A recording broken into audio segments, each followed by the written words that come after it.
And I'll just simply say welcome to everyone. Welcome to the Writers Workshop. Hey, I'm Nate Gadsden, and this is Brother Neil Owens. And I'm here in Harrisburg, Pennsylvania, and Neil's in North Carolina. Is it High Point? High Point, yes, High Point. High Point, North Carolina. That's right, High Point, North Carolina. So if you would like to get on and be a part of this conversation or, do your poetry, share something about your writing style or something like that, you can go on Zoom. And the Zoom ID number is 892-0036-3152. And the passcode is 479-464. 479-464. All right. And there's the opening. I love that piece that Brother Chris created. It's the Writer's Workshop. Focus on the Writer's Workshop. Yeah, good stuff. Some great writers on those in that frame there, by the way. But again, 892-0036-3152, and the passcode is 479-464. Join us if you'd like to, share some of your works. We don't allow the cursing and all that, but we are open for you, and that's important. I was in the store today, Peachtree Restaurant. This woman just, oh my goodness, I watch you. I said, you watch the Writers Workshop? She said, oh yeah, I really enjoy that, blah, blah, blah. And she had kids with her, and she was really encouraging her kids to be involved. Also, let me say that coming up very soon will be the AXO program again, the NAACP AXO program. It stands for Afro Academic, Cultural, Technological, Scientific Olympics. We have it both locally as well as nationally. And it is a big to-do, folks. If you've never heard of AXO, please look it up, the NAACP AXO program. And we do have these outstanding students that come from all over the country who compete against, one another.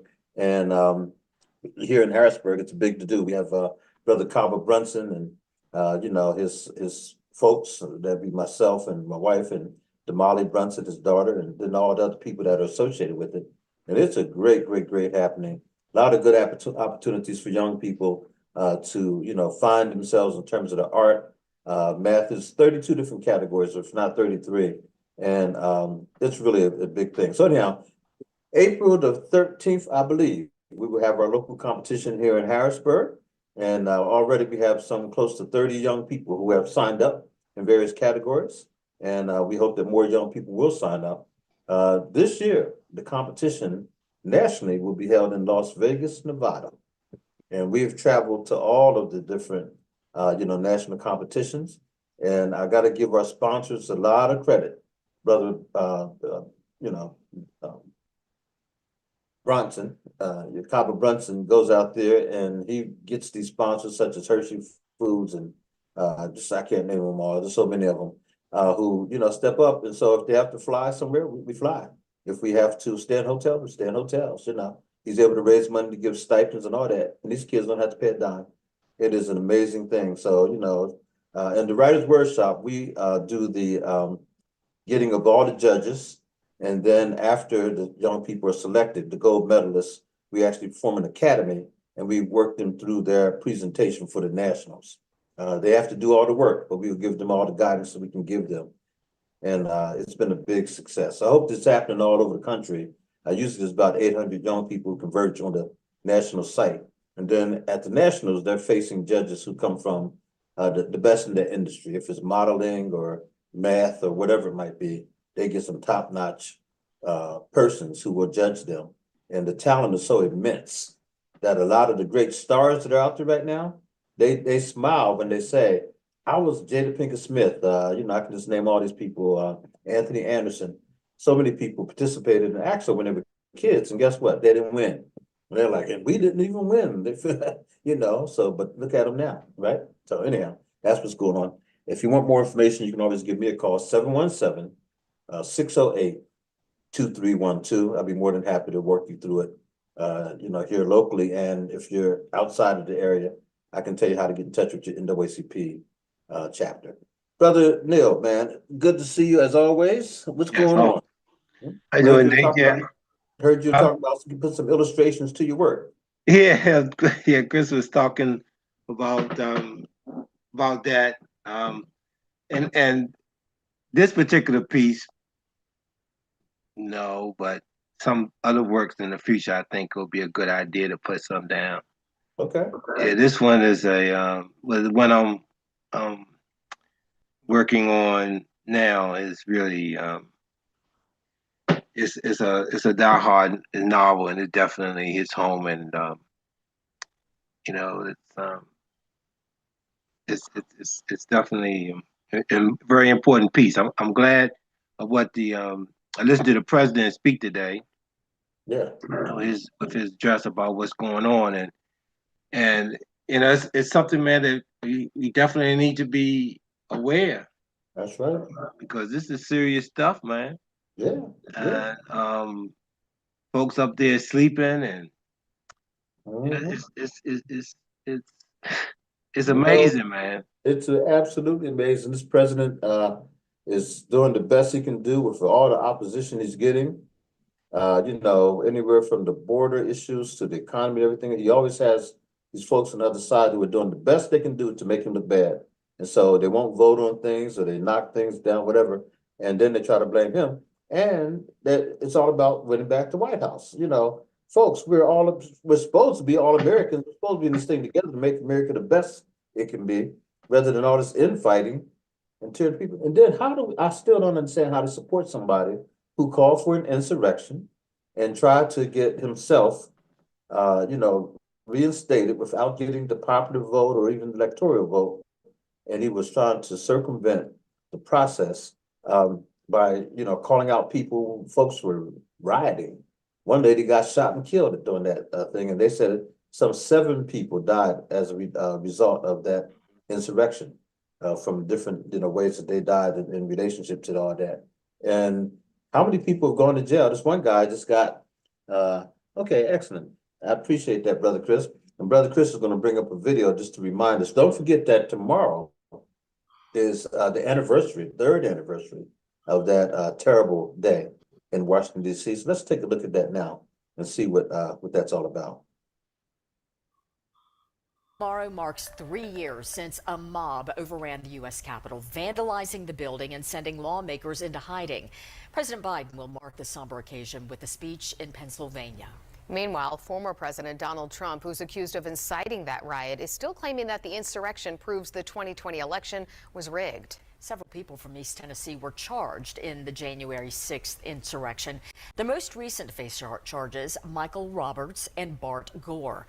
Now, we first told you about Gore in December. According to court documents obtained by WBIR, that Dandridge native was caught on video several times on Capitol grounds. Gore faces charges for illegally entering a restricted building, trying to disrupt government business, and impeding a session of Congress. And we first told you about Michael Roberts back in November of last year. He faces 4 charges, including disorderly or disruptive conduct on a Capitol building and obstruction of law enforcement. The FBI is reporting there are more people from East Tennessee charged for taking part in that insurrection, and you can find that list on our website, WBIR.com. Excellent, excellent. And that was East Tennessee, I think I heard him say.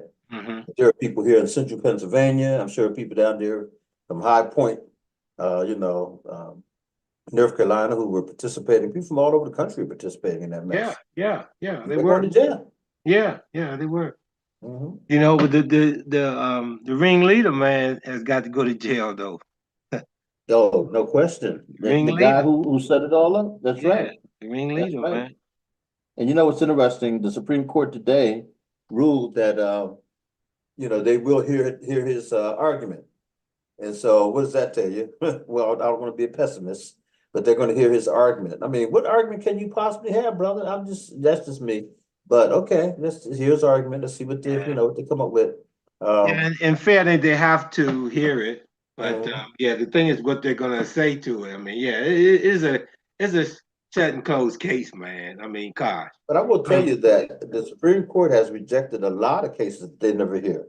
I mean, so many cases are brought forth to the Supreme Court, and a lot of times they just ignore it and just simply say we won't hear it. They should. They will support the lower court's decision. Right, they should. I mean, Yeah. you know, that's what they should do. But you know, it's too much pressure and too big for them not to weigh in on it. Yeah. But the problem is that the thing I've always had against the Supreme Court is that they're politically selected. So whatever party's in power gets Right. to select. You know, that's just ridiculous. Absolutely. Absolutely. Even the Supreme Absolutely. Court, they should That's have the no political affiliation. Yeah, that's the sad thing because they got, you know, like they got that 6-3 majority, Mm-hmm. and so Yeah. you know there was one election stolen in this country, man, Mm-hmm. and that was Gore and Bush. Oh man. Mm-hmm. That election The was hanging stolen, man. chads. Now The that hanging was chads, legitimate. man. That was a legitimate theft. Yeah. And it's the way Gore handled it. I mean, I was surprised he handled it the way he did, but he handled it, man, and it just went away because that did come down to the Supreme Court, and the Supreme Court with the majority rule 5-4 in favor of Bush. Yeah. Mm-hmm. But you know, Florida. I mean, and I was watching that election, and you know. And the call was made for Florida. You know, they don't make mistakes like that. That's The right. call was made for Florida. It was over. Mm-hmm. Mm-hmm. And so happened, what, Jeb Bush is the governor of Florida, his Yeah. brother. They say, you know, they pulled it back. Oh, no, it's too soon. Yeah. Too close to call. Pulled it back. You know, you got Mm-hmm. people up there with microscope. I mean, trying to look at a ballot. Microscope, man. I mean, you know, that's a blank ballot. And they up there trying. I mean, it was just, Hanging chads. yeah, Yeah. check it out. It was terrible, man. Unbelievable, man. See, this is the kind of stuff when you write about it, people say, no, that can't be. Yeah. No, this is what they're reporting. What do you, this is it, you Yeah. know? Yeah. And it's just laughable, man, how we, you know, it's in plain sight, you know, it's in place, it's okay. But then you have all this apparatus and people around telling you what you see is not what you really see.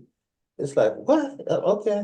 And like you said, Gore, he didn't do all this calling the No, he didn't, insurrection man. and all He this other didn't. kind He of didn't. stuff. No, He went to the Supreme Court, and the Supreme Court made his decision. He let him nobody ride, but has. he I mean, got, you know, he not a got person robbed, man. He got whoever robbed. loses an election. Yeah. Yeah, most people feel that way. Absolutely.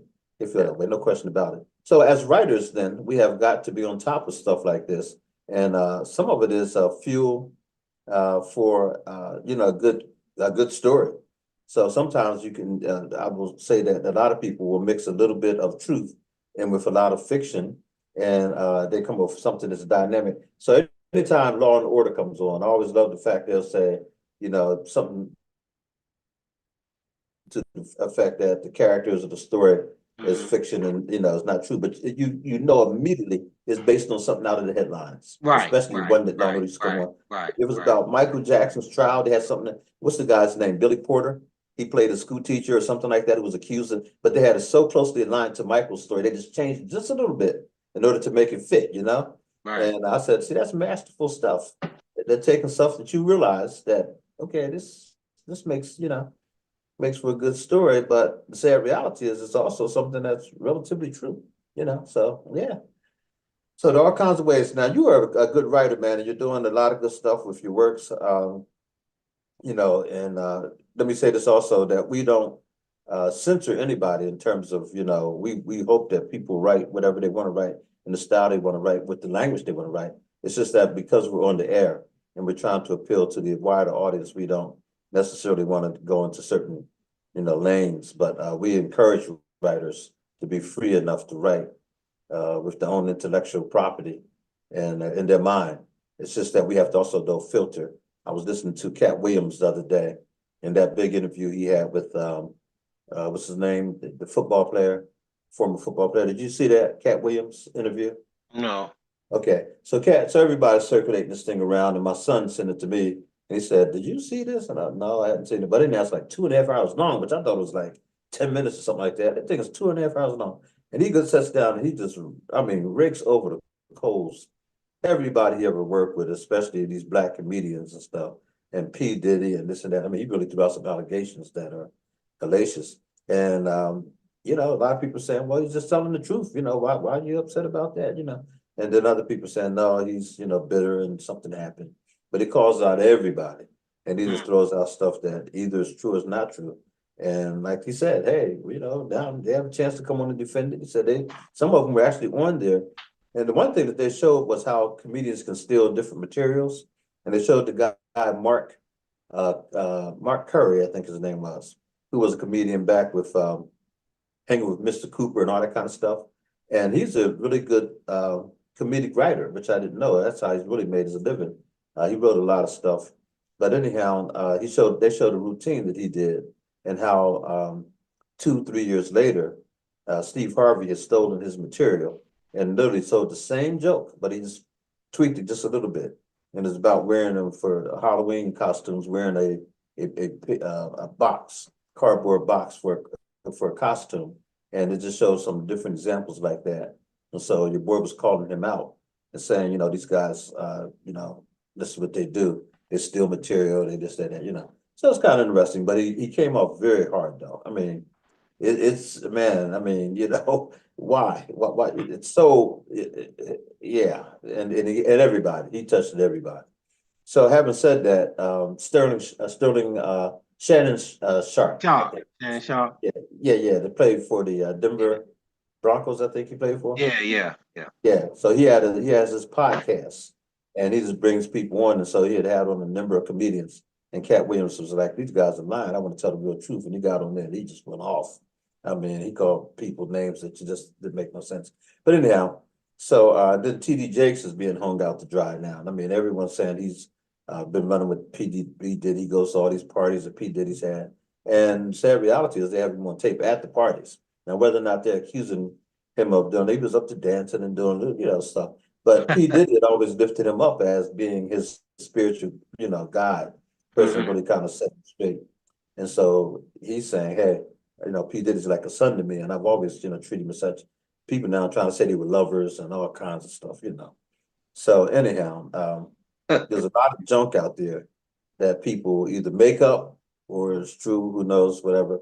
But from the writer's standpoint, and this is the other thing, you know, there's a difference between journalism, when you're trying to find the truth, and being a fiction or a nonfiction writer, or even a poet for that matter, and how you treat all this information, the stuff that comes down. Are the popular headlines fuel for our storylines? I guess that's what I'm asking. And how do you use popular stuff that's going in the media? Okay. Yeah. Mhm. Yeah. And like that makes for a real good story. I mean, and some of it, you know, it's like it's fiction, but there's a lot of realism in it. Yeah. It's like Law and Order on television. I mean, there's fiction, but there's a lot of realism in it. There's a lot of learning, a lot of knowledge, a lot of information. Yeah. I mean, you can see it and say, okay, well, you know, this. You can say that you have a setting where this is 1980, but then you can look at it and say, damn, this was happening here in 1924. That's right. Yeah, you know, you do your research and you're like, okay, the times were different, but the circumstances, situations very similar, you know, very much the same. So, you know, what are the big issues of the day? You know, stealing money, worshiping money, adultery, you know, people running around here doing, you know, different stuff with different people. Murder. I mean, there's all kinds of stuff, but that stuff has happened throughout history now. So the question becomes, you know, how do we know about it? Well, someone wrote about it. Someone told the story. And that's how we know about it, whether it be in a newspaper, whether it be in a history book, whether it be in a movie, you know, whatever, somebody is telling the story. And so to the writers out there, you know, be tuned in. I always think about this one woman, and I've had more than a few people say this where I work. These people are, well, I won't say, but, you know, from different counties and everything. And this one lady was so proud of the fact that she said her and her husband are married for 50-something years, 60 years, whatever. She said, we never owned TV. He said, I don't want to watch no TV. I don't watch TV at all. I said, I'd rather look at my husband and talk to him than sit there, you know, with my eyes glued to it. And she went on and on and on, making it, you know. And I thought to myself, oh, that sounds cute. But on the other hand, how out of touch are you? You know, and I picked up right away. She was probably a Trumpster. I hate to say it that way, but it's the truth based on all the rest of the conversations she started having. That narrow-minded focus, and, you know, not wanting to believe anything other than, you know, what she believes. And I thought, boy, you know. So when folks talk about TV, this TV, that, I said, listen, you got so many channels on now. You have so many different news stations on now. I was sitting in a garage getting my car inspected, and these guys had on Al Jazeera news, and they happen to be Muslim themselves. And what they were watching is something that you don't ever see in the general public here in the United States. And I said, well, how do you get this? And he started telling me about the cable hookup he had and all that. But it's a different perspective, man. You know, why not? Why not have, you know, a broader view of life and see things that, you know. So I just say to all the writers out there, you know, listen, don't be so, you know, narrow in your focus and everything that you can't tell a good story. And I don't even have to agree with the storyline or the characters or anything like that, but I want it to be well told. Does that make sense? Absolutely. And I have that Al Jazeera channel. Okay, okay. Yeah, I have it. Yeah, Good, good, I, good. I, I, I peep because you there's a lot of information you'll get that you won't see on, you know, I have it American. also. Yeah, I get it. Yeah, Yeah, yeah. you'll It's find good out a lot. It's just like if you listen to public radio, and you'll find a lot of information that's going on that they don't talk about. Um, you know, so Yeah. yeah. But you know, a lot of people today, and what I'm finding disturbing. And I had this because they talked about on the polls and stuff about blacks and blacks not young blacks not into Biden, and they not tripping on Biden, they not going by. I seen that, so I had an experience on Thanksgiving, and I was at a Thanksgiving dinner, man, and conversation was being told. Oh boy. It was discussion. And this guy who happens to be married to my daughter, Yeah. and I didn't really know. I mean, I never really had a conversation with the guy or anything, and he made a mention that he said Biden doesn't like. He just left the military, right? Okay. And he told me Biden didn't like black people. And I said, well, where you get that from? Yeah.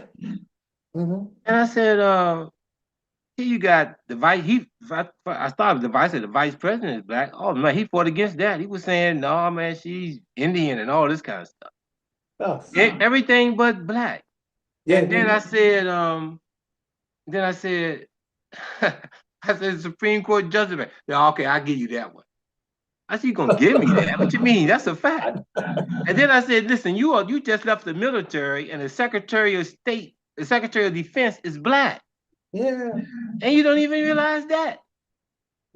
I mean, and it was so bad, man, that I don't think their marriage is gonna survive. Because my daughter came to me and told me, man, that she was totally shocked, and she was, and it's like they don't have a connection, They don't have that mental connection. I mean, can you believe this guy? Hello. Yeah. I mean, totally. Hey, somebody's here. Yeah, I see some people coming in. How you doing? I'm doing good. How are you, my friend? All I'm right. doing fine. I'm can doing you- fine. How are you? Can you bring yourself I on am camera? good. I am good. Fuck Hello? Biden. Fuck Biden. Let's go, Trump. 2024 Trump. Let's go. Yeah, let's go. Let's go, my man. Let's go. I figured that's what that was all about. You can take them off what's your name?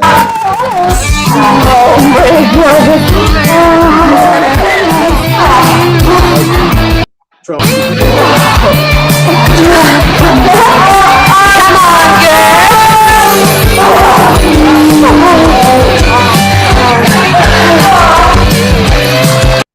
See, and that's what happens, man, when you start speaking truth. Yeah, and also when we share the number there, that's why. Yeah, and you share the number, people get in there and they start. But I'm glad, but you know what though? That's who they are, and that's what they show. Now think about it.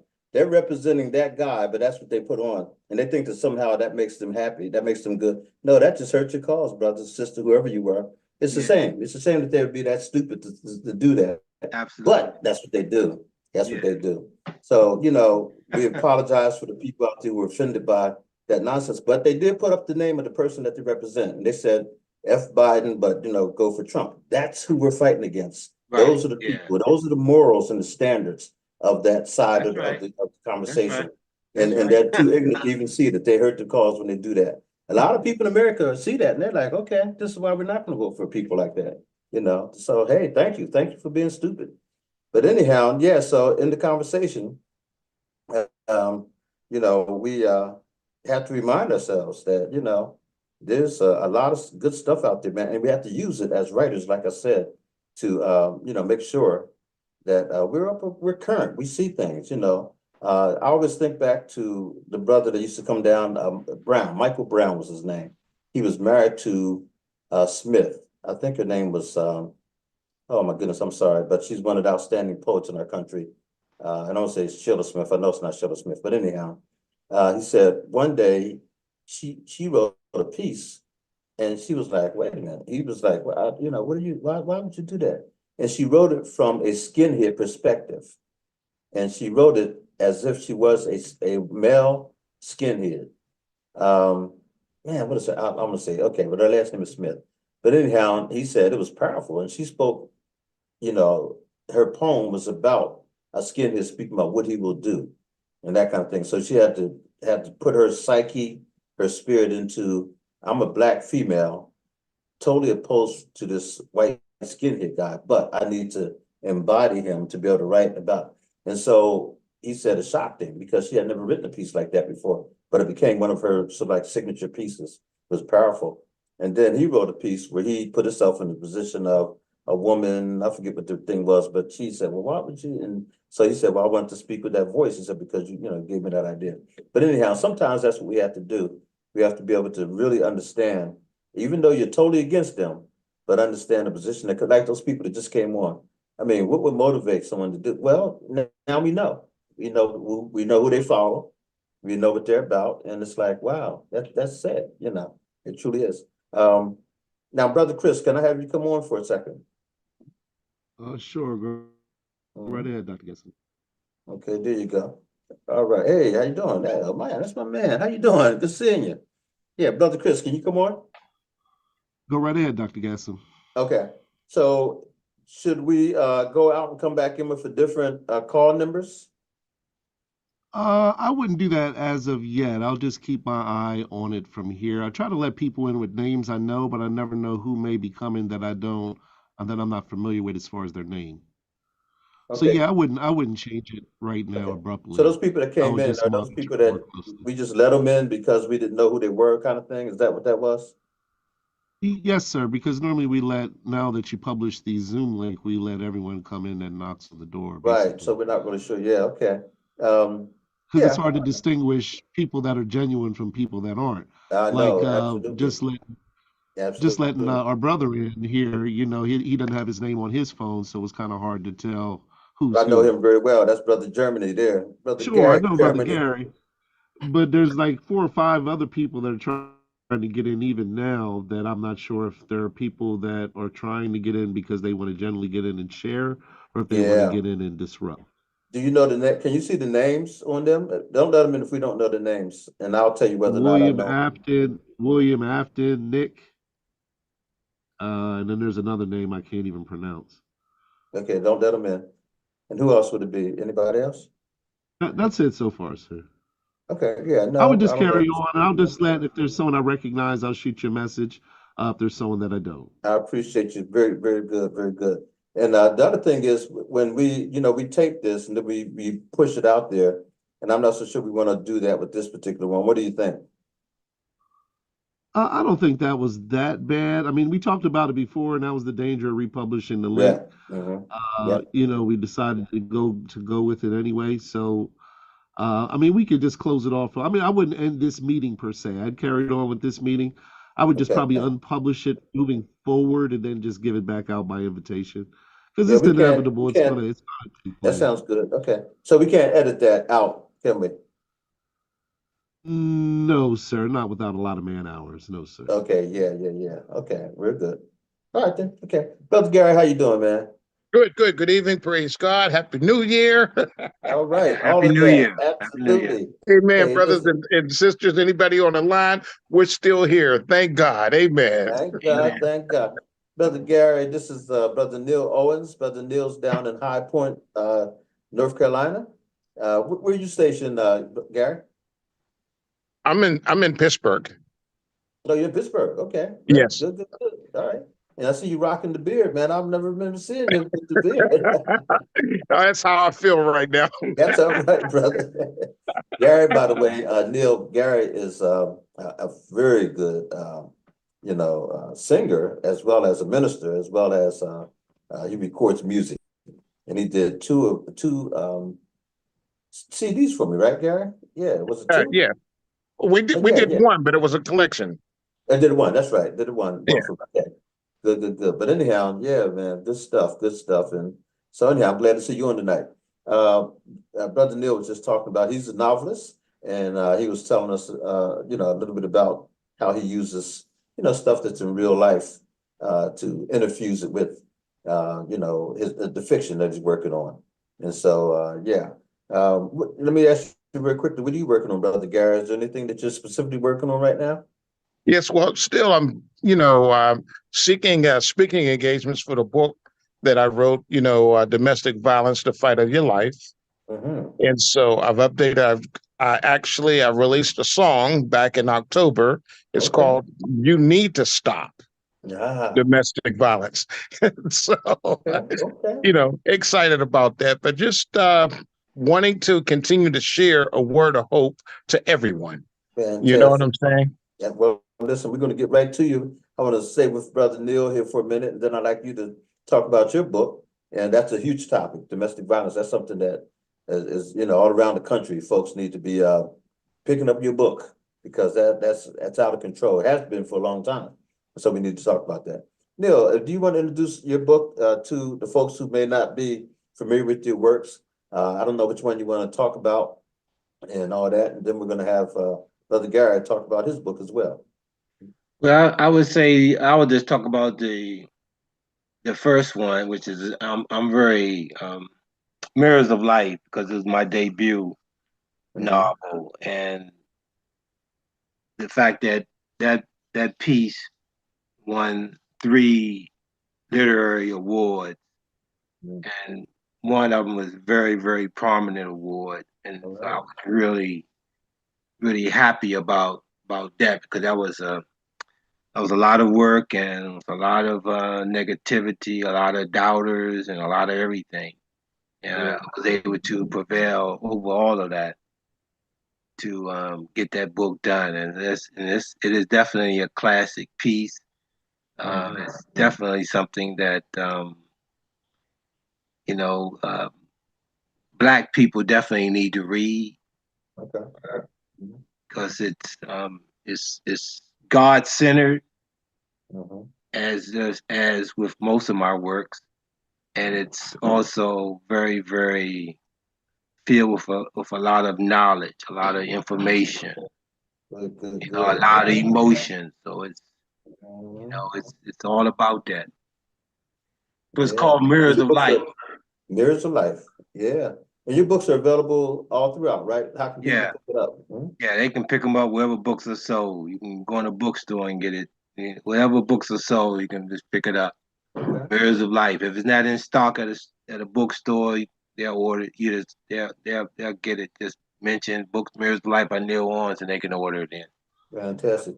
Now, brother uh, Gary, I know your book is out now, right? Or Yes, it's it still in is. the process. It's It's out out. now. Yeah, how Yes. are you distributing it? Okay. How are you It's actually distributing it? on all platforms, Amazon or Barnes and Noble or wherever you can buy books online. Okay. Either the hard copy or even the ebook is available. Fantastic. Good, good, good. Okay. And the title of your book again is? Domestic Violence, the Fight of Your Life. The Fight of Your Life. Wow. Now, how would you characterize your book? Is it more of is it actual story fiction, or is it more of I don't want to call it documentary. What do you want to call it? It's a nonfiction book. Nonfiction. It's probably Yeah, nonfiction. nonfiction. Sure. Mhm. It's actually taken right from my life. Okay. The book talks about the path of generational domestic violence.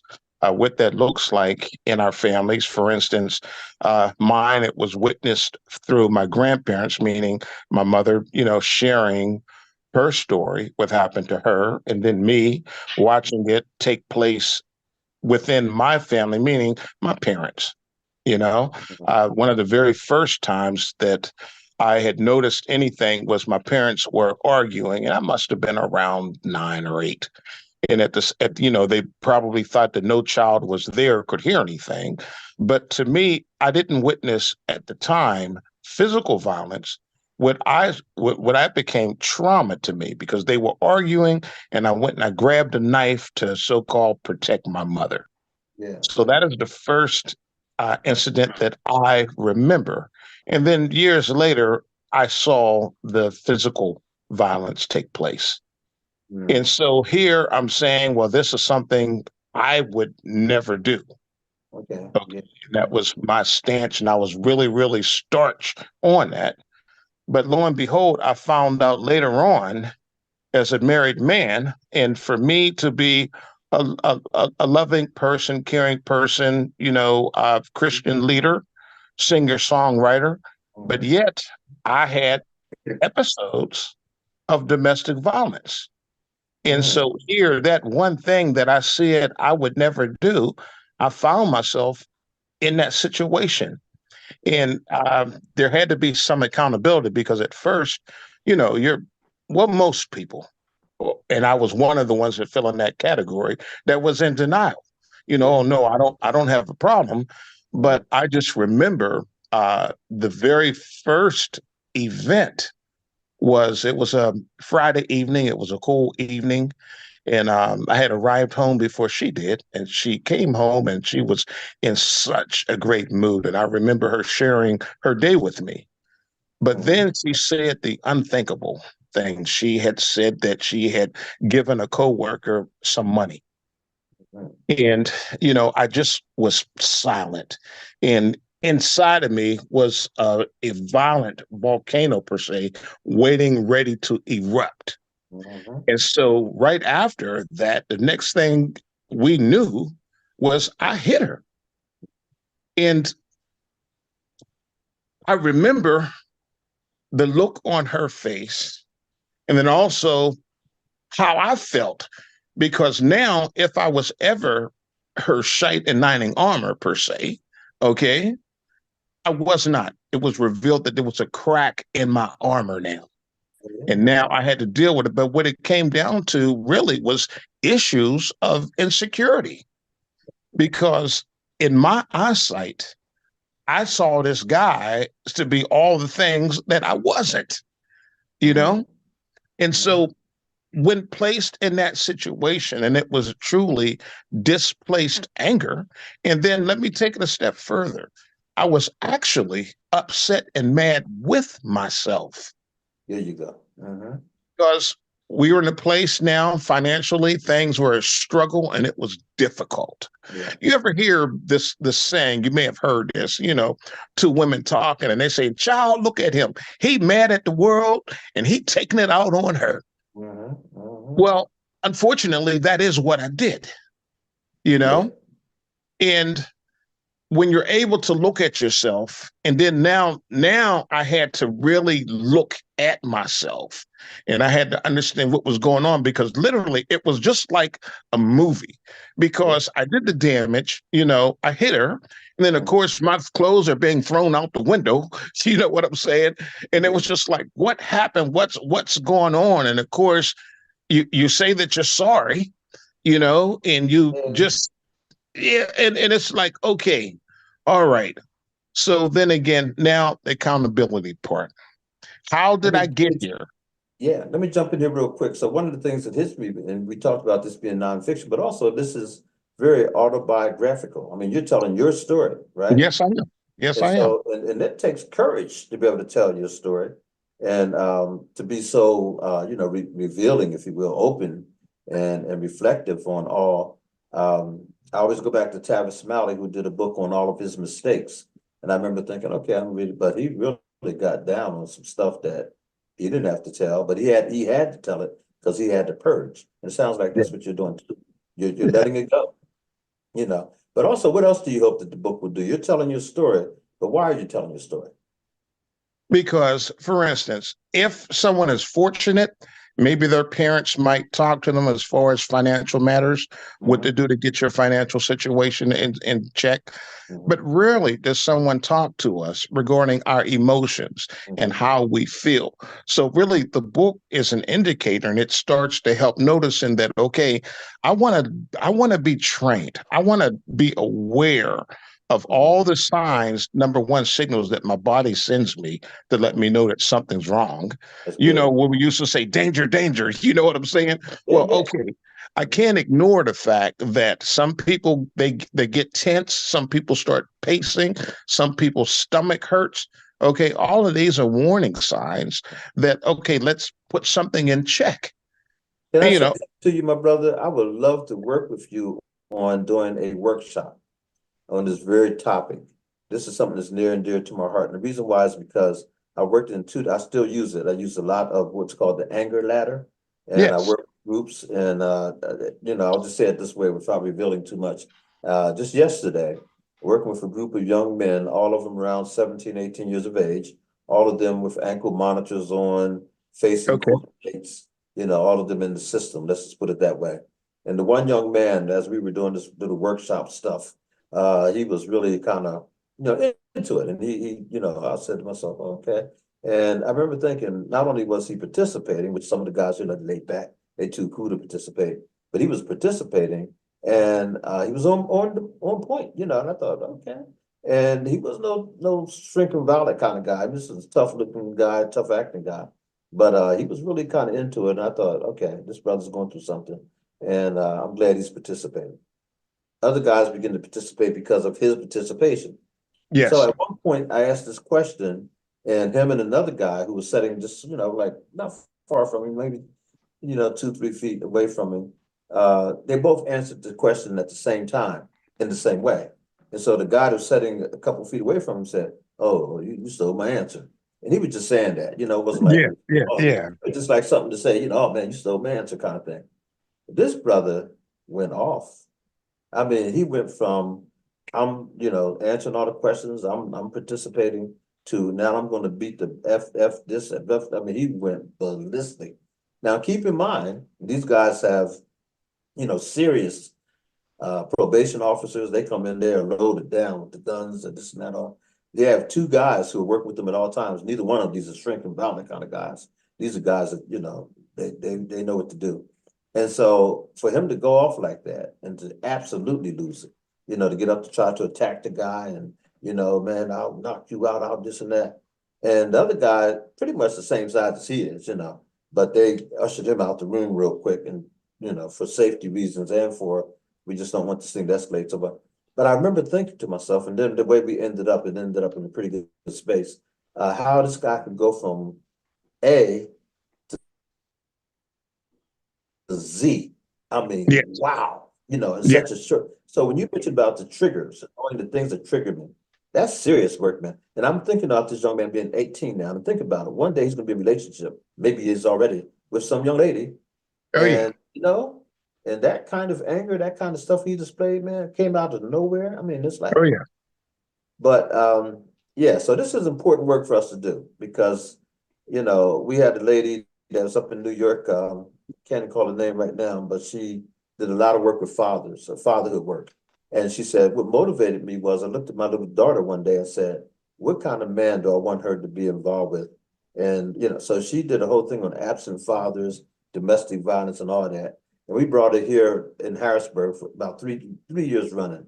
She would come down to the State Museum for us and really did a nice job. But that's a serious question, you know, Yes. these relationships, and you got to be careful who you get involved with. So, and by the way, women also can be abusers. You know, a lot of Absolutely. people, Absolutely. yeah. They can be abusers, the attackers and all that. Anyhow, this is good stuff. Brother Neil, are you still with us?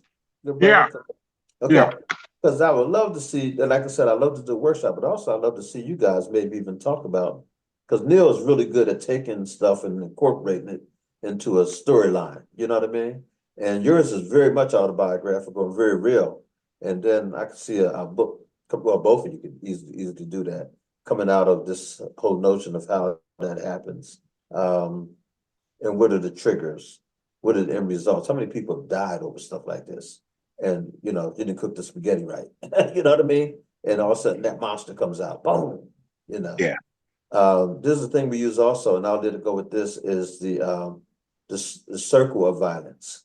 You know, there's also the dance of anger, and that's a real book. And then there's the circle of violence. So in other words, you know, you're here and things are going along okay, there's the honeymoon phase, and then all of a sudden something happens.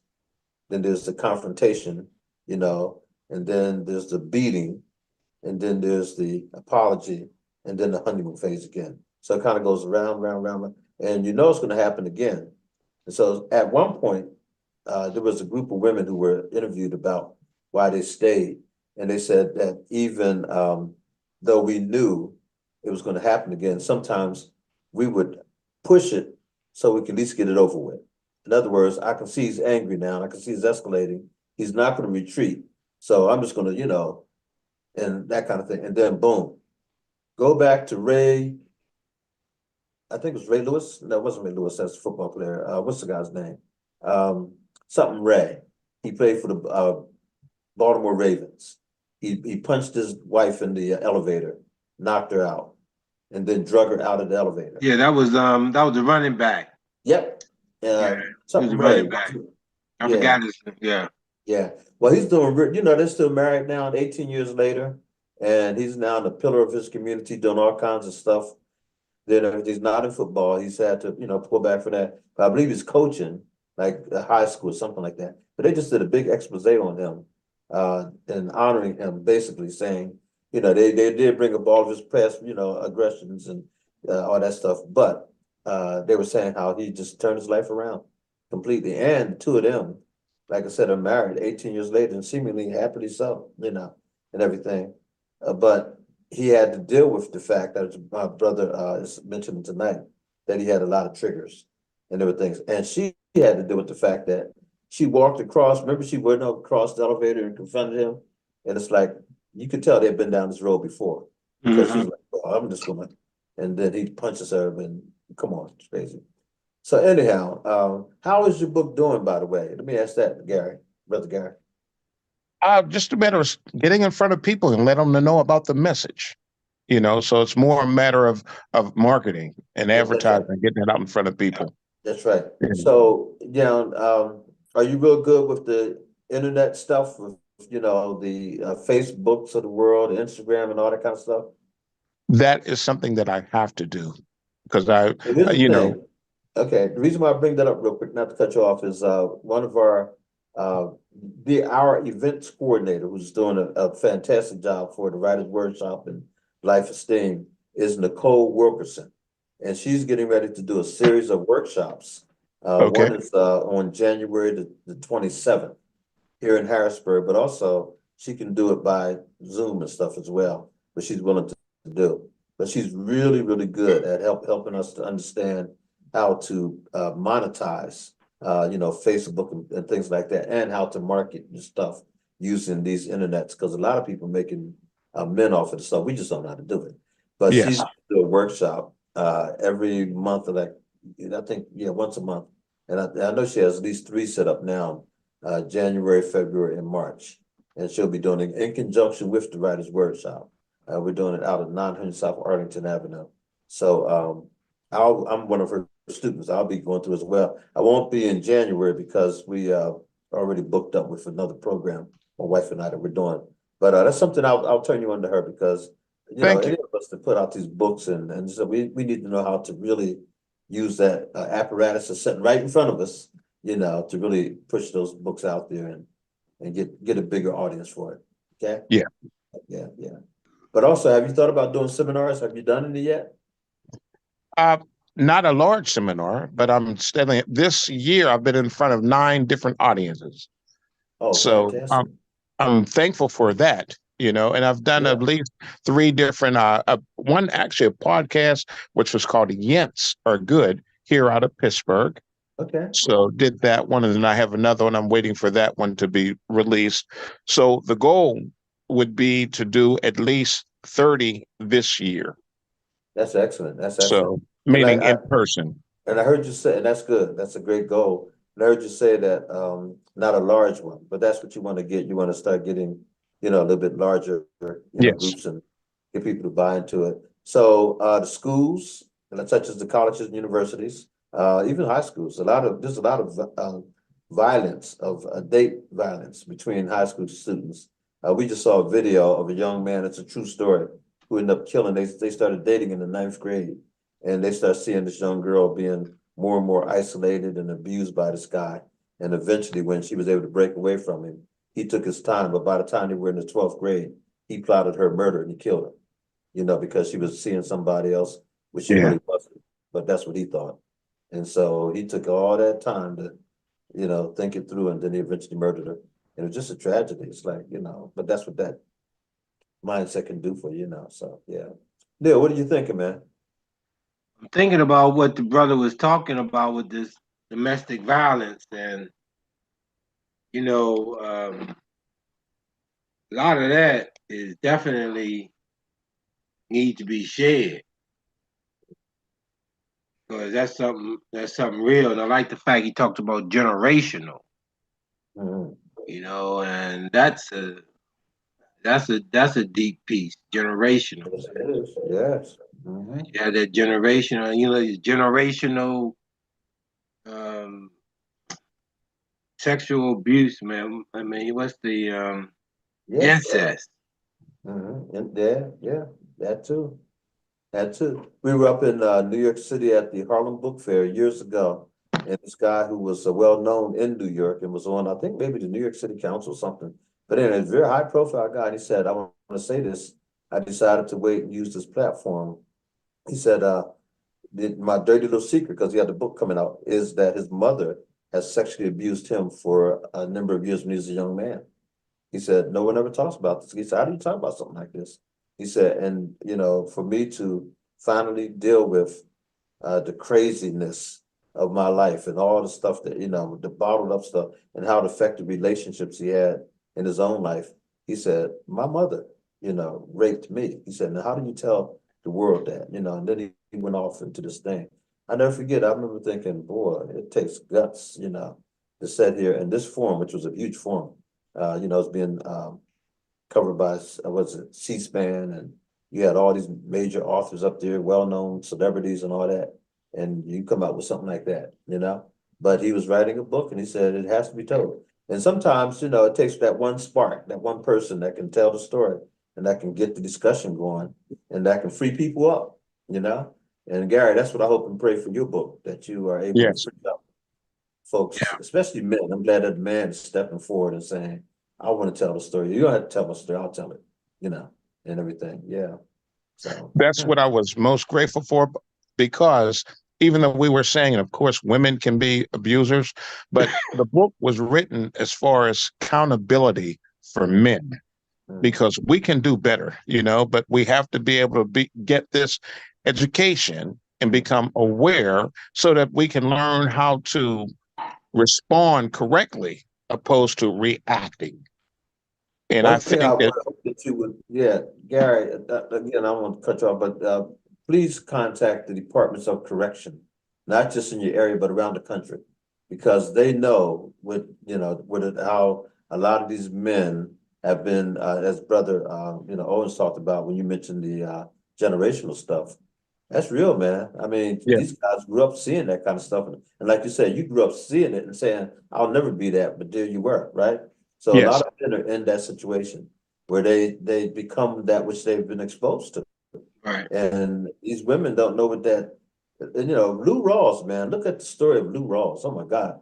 I can't even hardly listen to his music anymore, man. When they did that thing called what was it? But anyhow, when they do the celebrity profiles and talk about the Lou Rawls, I mean, that song, "You'll Never Find Another Love Like Mine," that came out after he beat his wife half to death. So I didn't know that. Yeah, I she didn't was know trying that. to leave him, and he said literally had the wife on and the son, because Lou had died. And she said, "I'll never forget how he was on TV. He did the what is it called, the UNCF telethons, the United Negro College Fund telethons. And she said it was highly successful. I mean, you know, and he was in this group, he was singing, and he raised so much money that night. She said he came home and he was in such a dark mood. She said, you know, you're okay. He said, I know you got to be tired. And he wasn't responding. And then she said, he just got up and beat up my son. She said, he beat the crap out of my son, his son too, of course. But she said, and the son's now a grown man. He said, I'm still trying to figure out what did I do wrong? And she looked at him, she said, you didn't do anything wrong. But then when Lou tried to explain it, Lou said, I was beaten so viciously as a kid. And I came from such an abusive home, you know, the domestic violence and all that. He said, it was just in me, you know. He said, I don't know. He said, I can't explain. It was in him. But he loved his wife, he claimed, but he beat her. He loved his son, he claimed, but he beat him. You know, like what was that demon, man? What was that thing? And I'm like, what, Ross? Yeah. Yeah. That's a story that was told, you know. Wow. Who knew? And how many people, you know, hey, they're now claiming P. Diddy broke his girlfriend or wife's nose and all this kind of stuff. I mean, all kind of stuff is out there. You never know the truth. But it's serious though. And so yeah, I used to be a part of right at 6th and here in Harrisburg. I know you know, Gary, right at 6th and Forster Street. There was a group that was meeting and they asked me if I would be a part of the facilitation. And I go in because I was doing fatherhood work. And these guys had to pay $40 every week per session because they had abused their wives. And now instead of spending time in prison, they had to go through this domestic violence group. They had to be on time and they had to pay that $40 cash. Don't come in here talking about your credit card, whatever. And it was like a 20-week something. It was a long piece, you know. And the guy who was facilitating it, you know, like I said, I'm kind of learning from him at the time. He was serious, man. He was in their face. He was, you know, and talking about some real stuff. And these guys had to tell their story. And the one guy, he said he's driving and he got mad at his wife. He said he literally unbuckled her seatbelt and pushed her out of a moving car.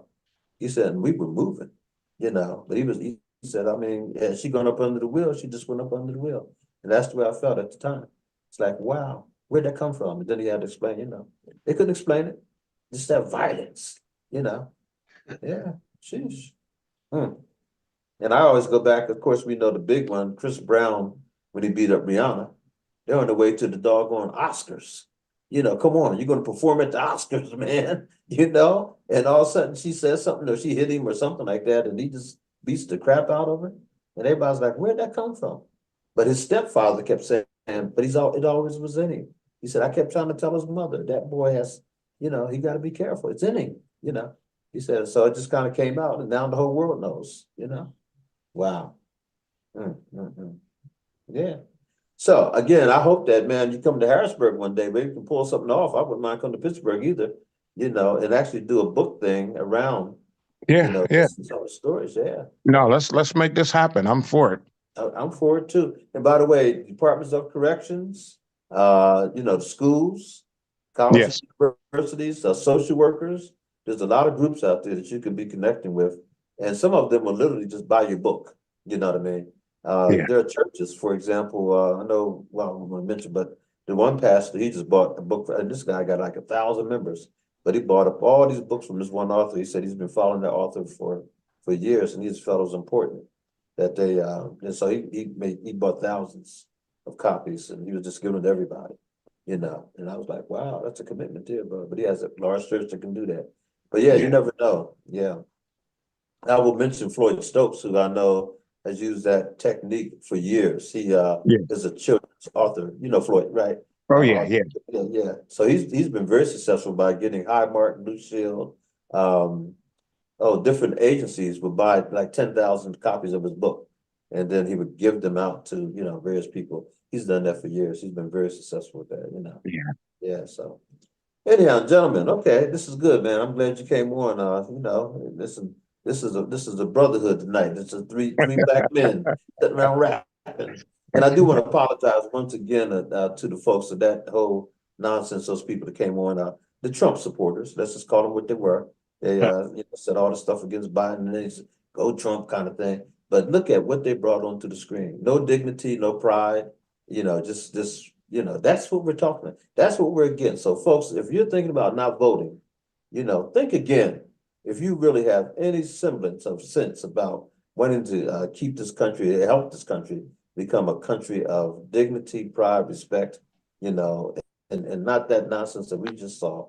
And we got to get out. We got to vote. We got to talk about real issues. And the sad reality is those people are out there. They're out there and they have no shame. Amen. They have no shame. They wouldn't even bring their faces on the camera. But Right. they're out. So, you know, we're going to keep telling that story. You know, tell that story because there's some monsters among us. That's all I can tell you. Yeah. You know. Yeah. So having said that, okay. Brother Chris, one of the things, what time is it by the way? Okay. Brother Chris, I know that you always do a great job, man, of bringing up videos. And thank you, my brother. There we go.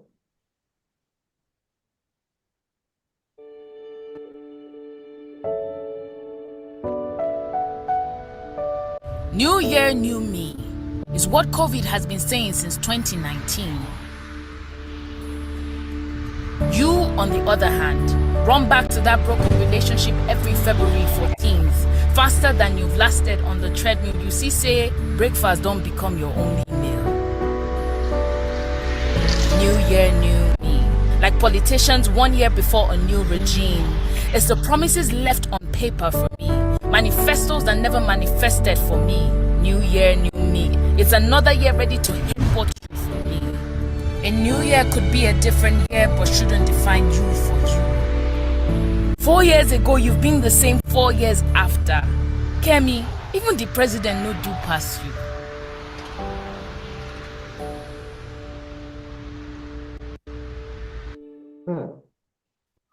Short and sweet. I wonder, what you know which country that was from? Obviously from the continent. I'm thinking Nigeria, but I wasn't sure. I didn't quite catch it. I don't know. My first thing came to my mind was South Africa, but I don't Think of South Africa. Okay, all right, maybe it was. Yeah. Interesting piece. New year, new me. That's a good piece. That's you can jump off a lot of ways on that one. You know, that could be an essay, a poem, a song. People always make that promise. A new year, new me. The question is, do we follow through with it? You know.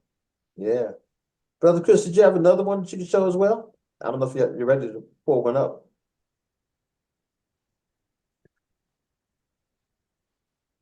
Okay, here we go.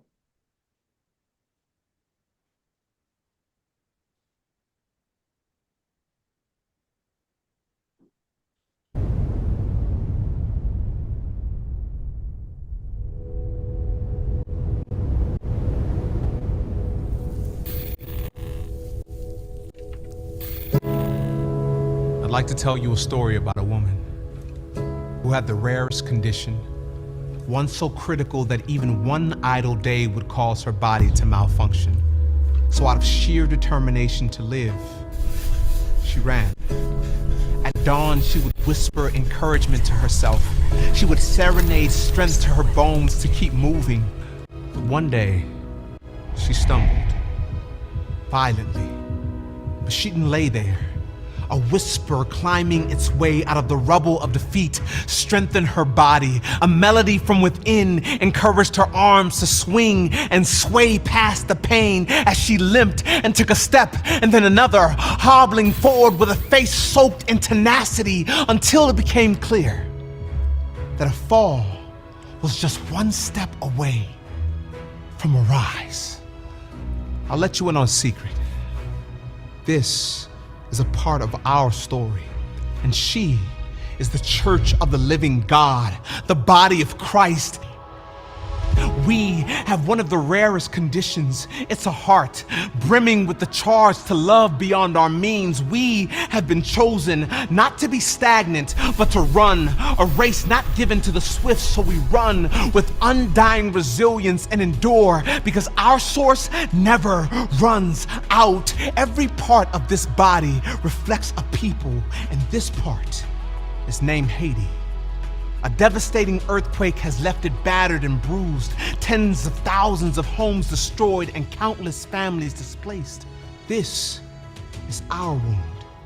When our joints sprain, we ache. When our body is cut, we bleed. Every body can't do what this body was made to. So God ensured that everything we need is everything we have.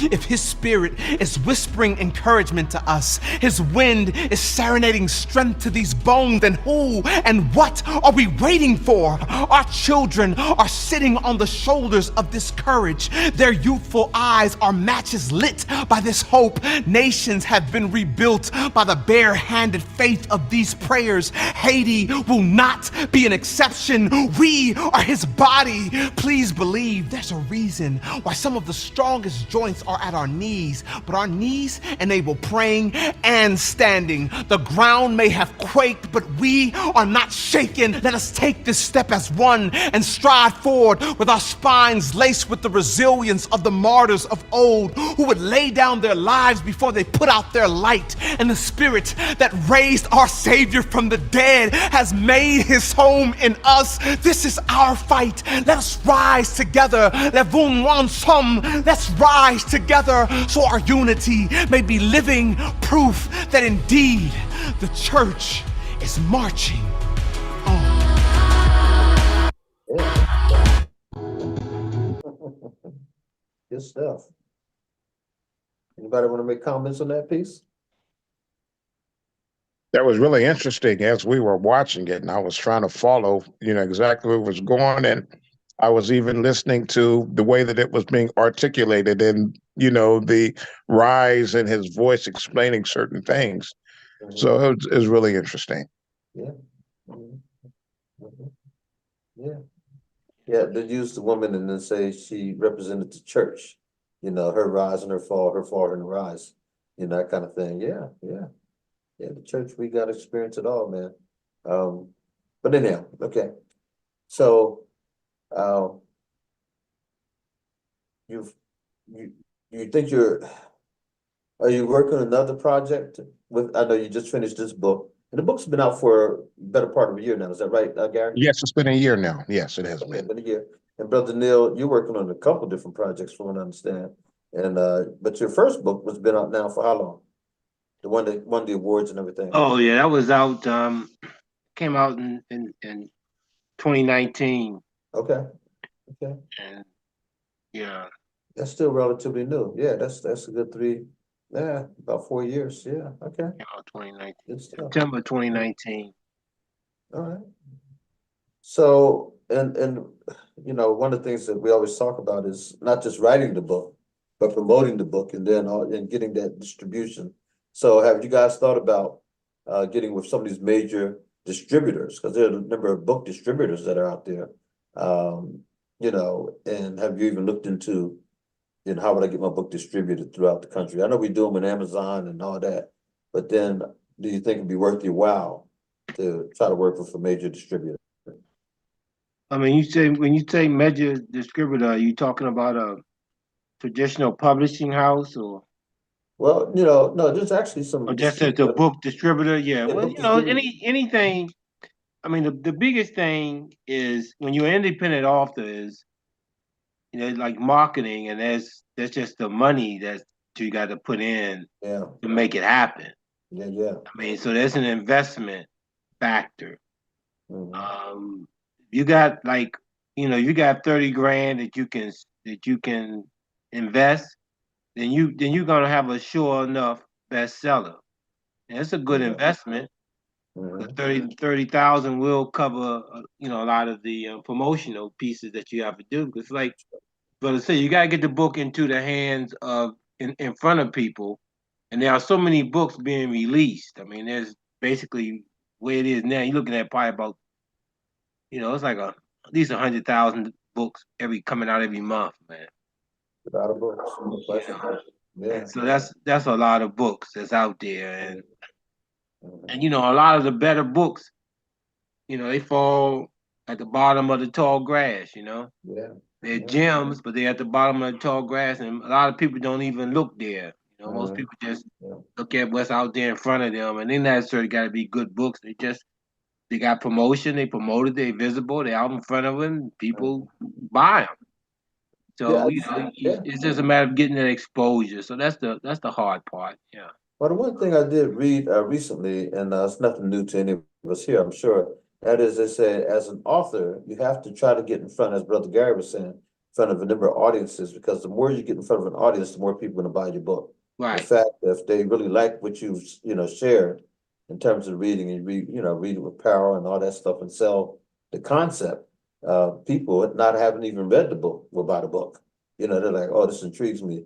And sometimes you see these people lined up, they're all around the corner, whatever, trying to get your book because they just want to know. And so, one of the things they say we have to do is we have to book ourselves, whether it be a small group or a large group, to be in front of, audiences as much as we possibly can. Right. Because audiences will Right. purchase your book. Right. And then That's if it's really good, they'll tell other people about it, Right. So, yeah. So that strategy, yeah, so.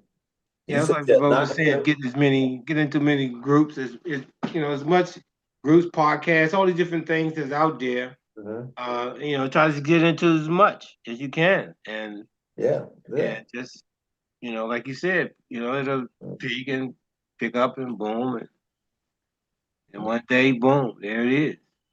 There it is.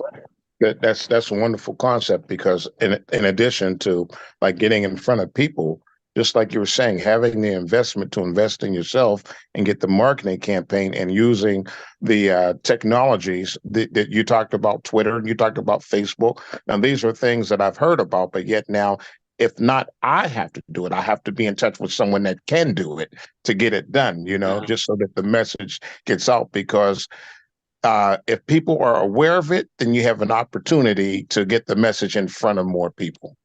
That's right. That's right. I was listening to the Karen Hunter show. She comes on Sirius XM or whatever. And she had this guy on who was a decorated police officer up in New York. And then his big thing was that he grew up around the more famous hip hop artists, such as LL Cool J and all that. And he literally grew up in a pretty good family, middle-class family, but he wanted to be a part of the scene. So he was hanging around with a group of guys who basically were, kind of out there doing the thing, drugs and everything else. And he took it to a whole nother level, trying to be cool. And he found himself literally in an apartment in Harlem with some dudes from Dominican Republic or from South America, wherever they were from. And he said he realized that he had made a mistake. He said, these guys basically going to kill him. He said, and we still can't figure out how we got out of there, him and another guy, without these guys just killing us and taking our product. He said, these are some really, truly bad dudes. And he said, I went from, that to a guy asked me a question, why are you here?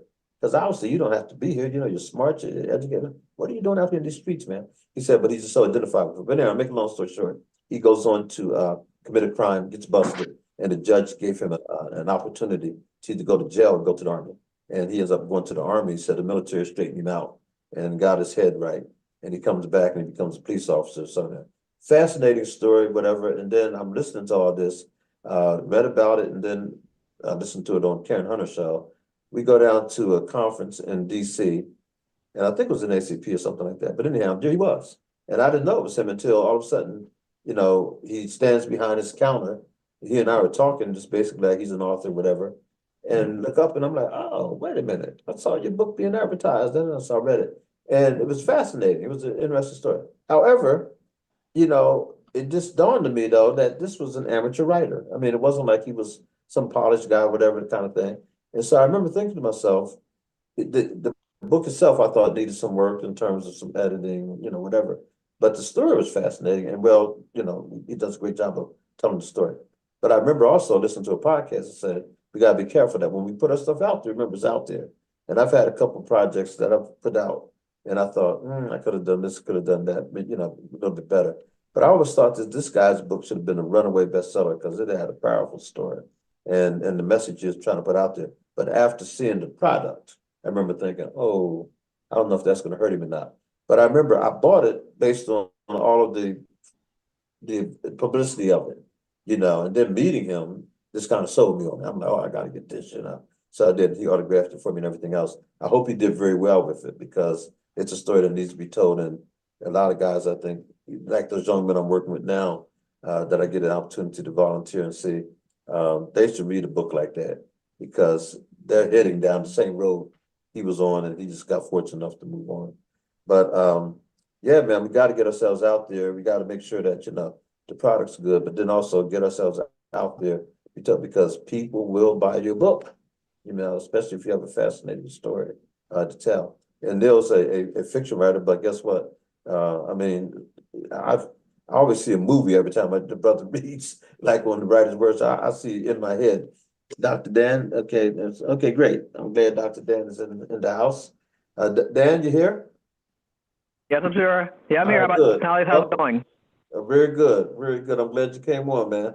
This is brother Gary, Certainly. Gary Germany's on, and also Neil Owens. How you doing, Dan? Fine. Thanks for yourself, Neil. Great. Good evening, Dan. Good evening, Gary. All right, all right. Good, glad you joined us.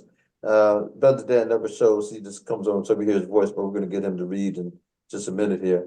But anyhow, so yeah, so that's let's just keep working on that stuff, man, and figure out what we can do. Anytime we have a program, by the way, we always do programs here. We had a little board meeting last night, and we were talking about various things we want to do. We do have a program coming up on Martin Luther King Day, which will be at the Deluxe Lounge, is called, out at the Colonial Park Mall, and to honor Dr. Martin Luther King, but we're really emphasizing health. And so we're gonna have some people. Oh, there's a flyer. Okay, right on. There's our flyer for January 15th, and you see healthy families, healthy communities. And Brother Gary, that goes right into your topic in terms of what a healthy family looks like. Yes. And so yeah, and but anyhow, if you're ever able to make these events, and or you want us to have your material, and so we can tell people about you, especially since you're part of the Wordshop family, we'd be more than happy, Neil, to have your promotional stuff here, how people can purchase the books online. Same thing with you, Brother Gary, whether you're in person or not, we can add that. And I see my Thank sister Nazil Powder is there. All right, Nazil, how you doing? I'm Fine. We needed to get some beauty up here and Right. all this testosterone and stuff. I'm glad you joined us tonight. All these brothers up in here, Nazil out of New York City. So good to see you. And Nazil's, by the way, she's from Trinidad Tobago. I would say Trinidad. Trinidad Tobago, is that how it's pronounced? Not and Tobago, yeah. Yeah. And also she's an excellent painter, by the way, as well as an excellent poet. So I'm glad you're on tonight. And we are gonna, get you to, I hope you have something to read tonight? Yeah. Okay, wonderful. So you and Dan are both on, and we're gonna get to that. Neil, did you have something you wanted to share tonight, to read a little bit? Yeah, I can share something. Okay. How about you, Brother Gary? Would you like to share something from your book tonight? Yes, I can. Thank you. Okay, let's do that then. Let's start that round robin. We're in the second hour of our program. We have about 35 more minutes. So why don't we do that? Neil was on first tonight, so I'm going to ask Brother Neil if he doesn't mind sharing something. Ask Brother Gary to be up next, and then Dan, and then Azil, just in the order in which we came in. And so is that okay? All right. Oh. So, all right. And we'll start with Brother Gary, Brother Neil Owens tonight. Okay. Yeah, I'll read a piece from piece I'm working on now, which is The Rise and Fall of the Fourth Reich. And the year is 1980. And there is a scene is with gentleman by the name of Mr. Jefferson and Mr. Schumacher. They're actually two congressmen in hiding because of what's going on in the country. There's a coup attempt taking place. And they're hiding with a woman by the name, they're hiding at a woman's house named Ruby, who is so Mr. Jefferson is black and Mr. Schumacher is white and Ruby is black woman. Ruby arrived home at the evening's dawn and Mr. Jefferson shared Mr. Schumacher's concern. Ruby said, Mr. Schumacher, Calvin wouldn't have brought you here if you were an undercover racist. Because he brought you here, we know you're not.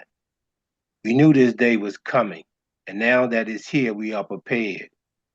Have you thought why Calvin knew what to do so quickly? With the blank expression, Schumacher shook his head. asked him. His eyes shifted to Mr. Jefferson and he asked in an expression. Millhouse administration was beginning, Jefferson said. When the right wing came back to power and put Germans again as heads of the administration, I knew a coup was on the horizon and began preparation. And when the president was assassinated and those in the secession line disappeared, I knew and left the capital, telling you a lie to get you to come with me because I knew you would have stayed trusting the system guardrails. But the strongest guardrail is the people, and the people have slowed the coup. If you had stayed, you would be in jail with the others. Schumacher seemed to be contemplating and said, what's the plan moving forward? The vice president, speaker, and Senate pro tem are probably dead. I believe Congressman Reeves is on our side. Before we followed the expression, Schumacher said, what? I know him. He's not a part of the coup. He sure talks like he is.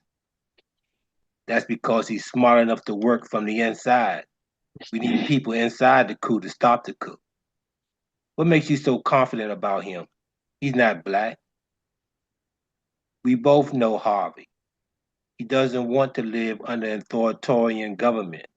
I believe he has positioned himself to be trusted so he can work against the coup from the inside. Maybe he's changed. He hasn't changed. I have a way to get in touch with him. That's a big gamble I'm not willing to take. I don't trust him. Have I led you astray? It's not you that I'm worried about. It's me if you're questioning my decisions. My life is on the line too. Trust me. We need to contact Harvey, Mr. Rosenberg, and other Republicans that are speaking out against the president's action. They are in the resistance. I agree that we should get a message to Mr. Rosenberg and others because we heard their opposition when interviewed, but Reeves has only defended the president. I don't trust him. I'm following my gut. If I was him, I would be doing the same thing. That is how you gain trust. Mr. Rosenberg can be helpful, but he isn't at the table with the coup enablers. Congressman Reeves is. Okay, against my better judgment, I'm going to trust you. What's your plan? Ruby has a contact in the congressional cafeteria. Harvey often goes there in the morning for the continental breakfast. The woman who works there can slip him a note. As for Mr. Rosenberg, he lives in Montgomery County. Ruby knows the postman who knows the postman that works that route. We will send a message to him that way. How do you know the postman won't betray us? There are a lot of things that are accurate about Black people, but ignorant isn't one of them. We have our divisions, but we are united against the races. Not all. Yeah, there are some house Negroes that are lapdogs, but we have learned to identify them quickly and make their names known among us so no one will trust them. We can trust those postal workers. Schumacher was Google-eyed with his mouth frozen open before he said, you sound like a Black revolutionist. I am, but not to take over the country, but to keep the country free from racists taking over the country. That was the purpose of the Black Panther Party. Schumacher said, I'm seeing a man that I didn't know existed. If you see an intelligent Black man, know that one like me is inside him. Schumacher widened his legs and laid the palm of his hands on his thighs. I'm sure someone at the post office is monitoring Rosenberg's mail. Our message isn't going through the mail, but with the mail. There won't be a postal mark on it. No offense, but white people don't realize Black people are the controlling civil servants in this country. Mr. Schumacher paused, seemingly enlightened, then said, what would the messages say? We will let Harvey know that we are safe and believe he is in the resistance and ready to need him in any way. We will let Mr. Rosenberg know that we are safe and need financial backing.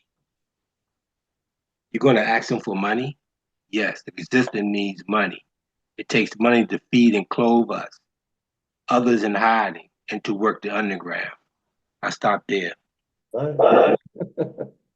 Always good storytelling, man. Good stuff. Yeah. Yeah, telling. Well, and I'm kind of wonder though, did anything recent inspire that at all? Yeah, it's actually based off. It's actually ironic thing is actually said in 1980. It's like what might have happened if Ronald Reagan had died when he was shot, because Alexander Haig stood up as Secretary of State and said, "I am in control." Oh yeah. Mhm. Oh yeah. Good stuff, man. Good stuff. Interest of time, I'm going to move on to Brother Gary Germany. If you'll share a piece of your book with us, man. I think I'll start off with this here, and it actually gives us an outline of what love looks like. For instance, love is patient, love is kind, it is not jealous, it does not boast, it is not puffed up, it is not rude, does not seek its own interest, it is not quick-tempered, it does not rejoice over wrongdoing, but rejoices with the truth. So now in hearing this, the question is that as we say we love, what does that look like? So now I'll share one other thing.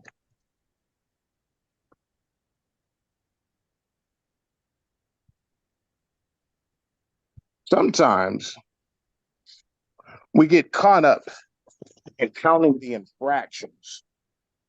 We say that we dismiss them, and of course, that's what we tell ourselves, as opposed to just forgiving and letting go and truly allowing yourself to love. Now, just imagine life being the circumference of a boxing ring, and the boxing ring represents your life. Your opponents is the obstacles and the challenges, the struggles and the setbacks that come your way. Like calculated punches to the midsection, it takes the wind from you. Punches to your head, where you become disoriented. A series of combinations that just wear you out. Now, you can block several blows, then a hit connects. Life comes at you, and it comes at you hard. It comes to knock you down. And I've been knocked down a couple of times before, and I struggled just to reach the ropes, desperately trying to stand up before the count of 10. I like that. You stopping there? You want to give us a little bit more? That was good, though. Okay. I'll start somewhere else.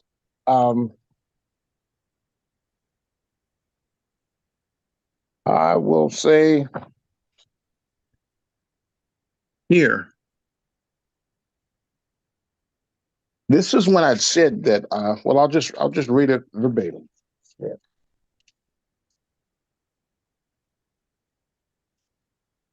I'd awakened from my sleep. I heard God's voice telling me, and a quiet voice telling me now is the time to share this message. Warning, this is not fictional. What you're about to hear is based on true events. I could not believe what I was seeing, just like in the movies, except this is real. My clothes are being thrown out of the window. I told her I was sorry, and she's just overreacting. Now, notice there's no accountability on my part. Now, wait a minute. Not so fast. Let me just back up and be transparent, and let me tell my unconditional truth. This is what my internal struggle, the conflict, the emotional and psychologically looked like. I was beyond livid. I was insecure and jealous. Now, there's no way that I could admit that. And I was definitely in denial, though my actions proved otherwise. It was a cool winter evening, a Friday. I arrived home first. When she came home from work and appeared to be in such a good mood, freely sharing her day, then I heard that our coworker was in a pinch.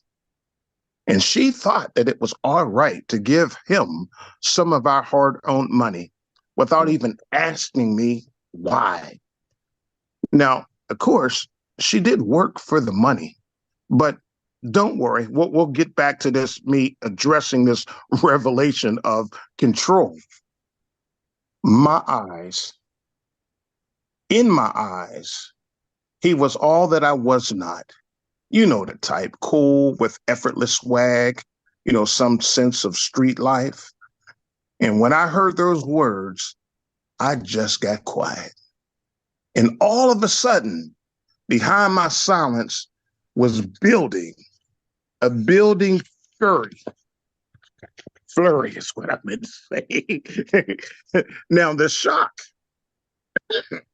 in her eyes was like a deer frozen in a trance, in a daze, looking into the headlights. Now, the disbelief in mine is, oh no, what did I just do? The trust in our relationship, it was altered, it was shattered, all over the sum of 120 quarters. Do you hear what I'm saying? 120 quarters was all that was needed to unleash the devastation behavior that was the tipping point of exposing my anger that I felt I had to stop. Good piece. Good piece. Yeah. And it's amazing how you write about, you told us what that's about. And anyone hearing that would probably figure out what that's about. But the way you framed it, it wasn't like I hit her, I did this. I mean, you actually put, as if you were up here looking down, explaining the whole situation. I like that perspective. I like the way you write that, man. Yeah. Thank you. So Yeah, that was that was a good angle to come at, Yeah, that was. Yeah. Because you took us there without, just leaving us there. I mean, you actually gave us like an explanation and an observation that was really honest and true and all that. And I mean, you hit me with that quarter. You said, what was it, 120 quarters? Yeah. Yeah. Wow. Okay. That's graphic. That's deep. Yeah. You think about that. $30. That was a profound statement. Yeah, but the way you did that, and that's what you're talking about, 120 quarters way of saying it, $130, that has saying 120 quarters is much more impact to the reader. It is. It is. Yeah. That's a great vision. Well, I will say this, though. I do look back and as I smile, because this is such a serious topic, but for close to 30 years, though, I carried the guilt and the shame of this. So now that I've been set free from the guilt and the shame, the shackles have been broken. Now I'm at freedom to speak about it, hoping that it's going to help someone else. Excellent. Excellent. Good stuff, both of you men. Thank you both for sharing, Beautiful. those works. And let's go to Dr. Dan Snowden, who was a poet. And Dr. Dan, if you don't mind. Okay, go right ahead. Here's one of my earlier pieces called Whose Poetry? Where does it say that poetry has to rhyme or have perfect meter and flow to be considered as such? Where does it say that poetry has to convey a message or make some potent in-your-face statement to be effective as much? Where does it say that the authors of poetry are derived from upper-tier intellectuals or urban hip-hop or rapper wannabes to have that universal touch? The time is long overdue for poetry to be looked at as something that is shared with no hidden or overt agenda. Let's take a step back from the hype-driven overkill and move towards other poem types, which are of a more innocuous vein and lack any type of vendetta. Let's have more poems about persons or things that really have no axe to grind with anything or anyone in creation. Who knows, perhaps this more mundane type of poetry could have the utmost potential to make sweeping changes across the nation. Poetry of this type also deserves to be heard because, like all of the written works read aloud, these two qualify as the spoken word. Yes, they do. That's good stuff, Dan. Thank you, man. Nice. Certainly. Thank you for sharing. Yeah. Oh, my pleasure. My pleasure. Yeah. And I know that the poem's usually a little bit shorter than say the written, say novel or, autobiographical. Did you have another one you want to share, Dan? Oh, yeah, sure. Thank you for Okay. flipping that one there. All right. I'll just scroll down to find one here that might fit. Oh, well, here's And Zell, I asked you to do the same here's my thing if you want to signature one share two here. pieces. Mm-hmm. Yeah, here's my one of my first signature one would have been, and that's the environmental phobias. Okay. Need to preserve the environment. The lengths that some people will go to prevent any type of development from encroaching upon nature's show. However, there are many persons out there who would pull out all the stops. These are the environmental phobias. For the record, all are tops. First, there are the NIMBYs, or the not in my backyard types. These are the best known phobias and the ones that get the most hype. Next on the list, we have the bananas, build absolutely nothing anywhere near anybody. This is a flat impossibility, which could just wind up infuriating most everybody. We also have the caves, citizens against virtually everything. These persons do mean well, but fall far short of accomplishing anything. Last, there are the Lulus, locally unwanted land uses. These depict things rather than people, and tend to bring collective refuses. Environmental phobias are not all bad. They just need an opposite partner. When sound cooperation takes place among these, all parties may end up the smarter. Thank you, Dan. Appreciate it, man.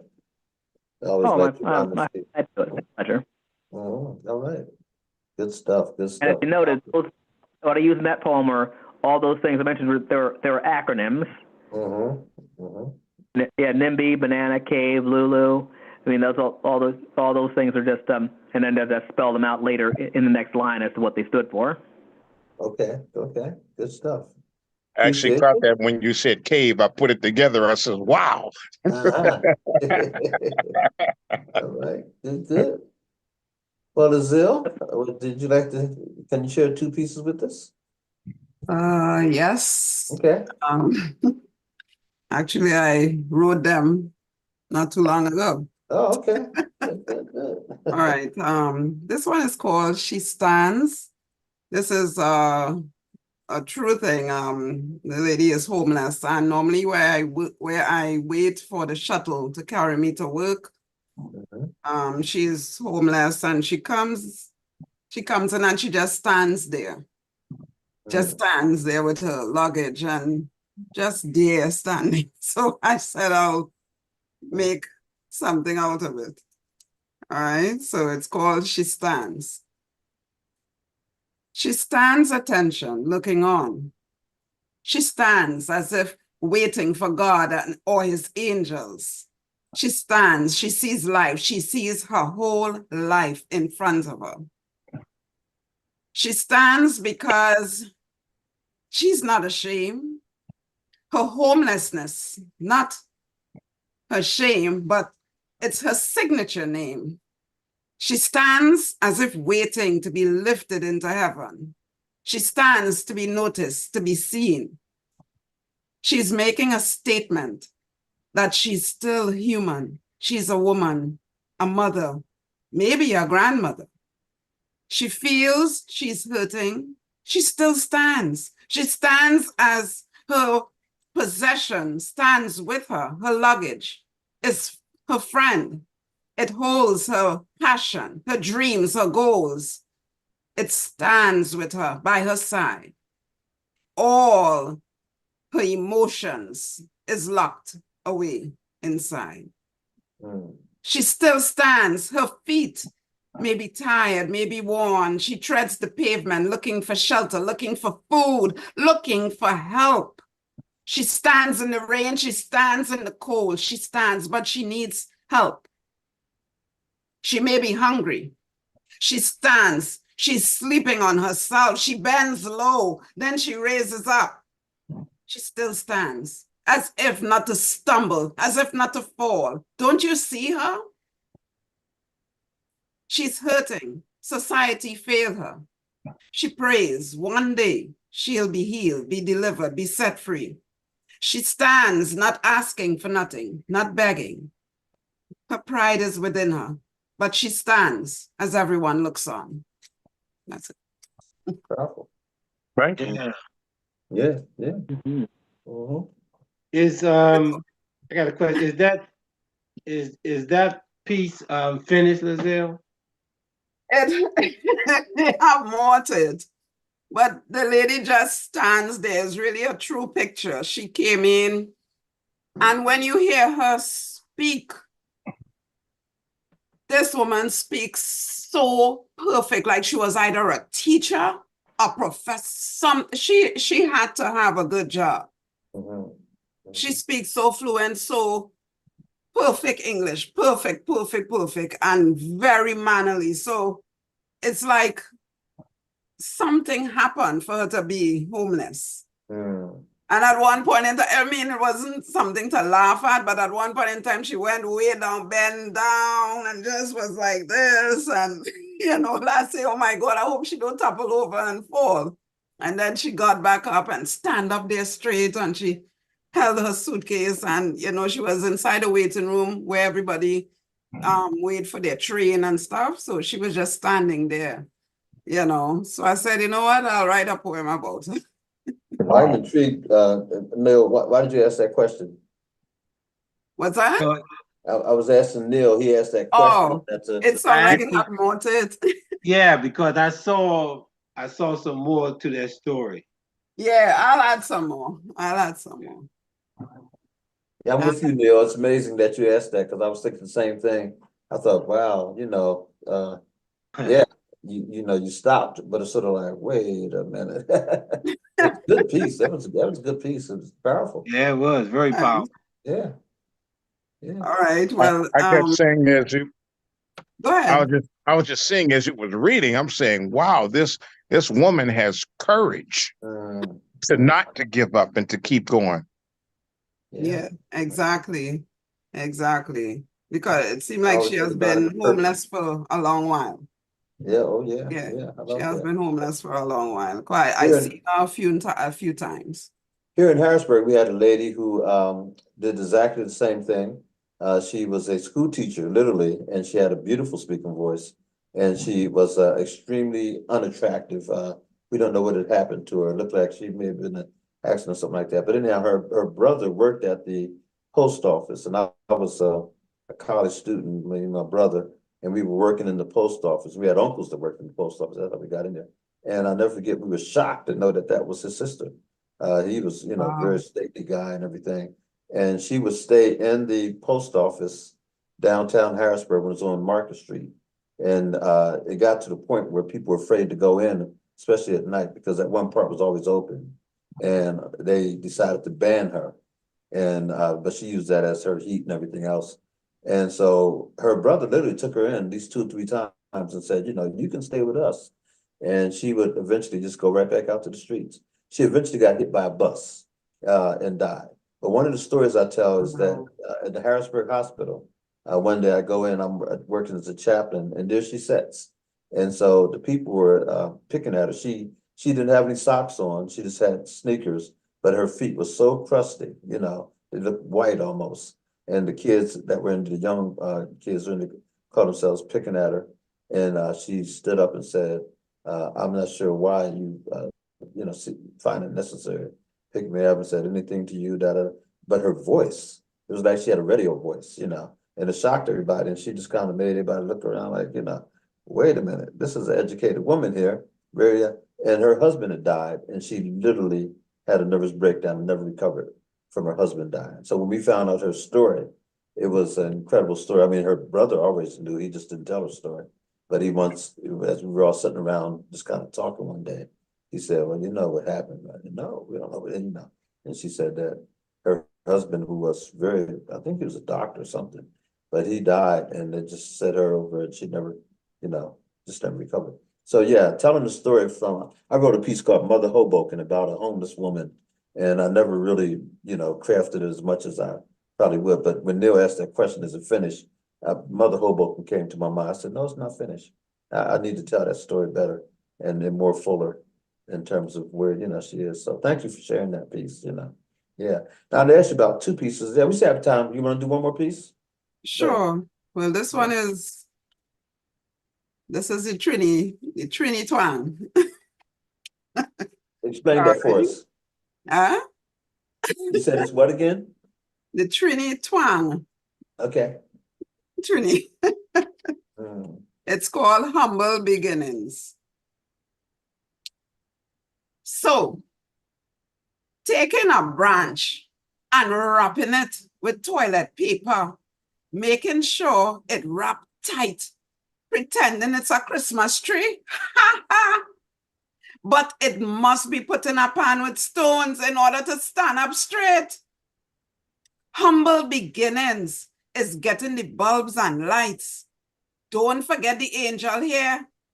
Boy, that thing does scratch. It makes you want to cry. Oh my gosh, I never like that. Humble beginnings is going to school with a laughing shoe. Sometimes your toes sticking out. Or sometimes you have a bus toe and you have to wear slippers. So one foot with socks and shoes, and then the other with the slippers with a big bandage on your big toe. Humble beginnings is trying to comb your hair in one. And the comb break, all the teeth fall out. But the hair picky is trying to comb the hair. It look like badger bill nest. Sometimes you have to use a hot comb to press it out. But you remember goalies? Yeah, man. Goalies was used, but that thing could have burned. By the time you're done, your head burn up. But the hair was straight. Then you could have combed it. Humble beginnings is walking to school for miles. Because it didn't have no Uber or Lyft. Your legs was the lift. You're raising them up and you're going left, right, left, right, left, right to walk. Humble beginnings is growing up, remembering the love and the peace and the old time days when neighbors was neighbors. When you're hungry, you could go by them and get a plate of food. You want something to cook. Yeah, man, the neighbor right there. You want salt, you want sugar, go by the neighbor. Humble beginnings is coming together for story time and listening to the folklores and all the stories with the ghosts and the Dwen and the Larger Bless and all them kind of funny thing that you would see in the night. When you hear them stories, so you run and hide your face under the covers. But no matter what, humble beginning is you and me and all of we, because we started from somewhere and carried the torch that burned in our hearts as bright as flames to light up the world, because they still hear our names. That's good. Yeah. Humble beginnings. Remembering. And I like all the various images that you threw out there, but explains what humble beginnings look like. That's very good. Yeah. Especially from your cultural perspective. You know, and say the title one more time. Humble Beginnings. Oh, that was the title of the Yeah. poem? Oh, because you said Trini something. I wasn't sure. No, I say I'll be saying it in the Trini. In the Oh, the Trini dialect. The dialect. Okay, I got The dialect, yeah. Okay. Very, very good. Very good.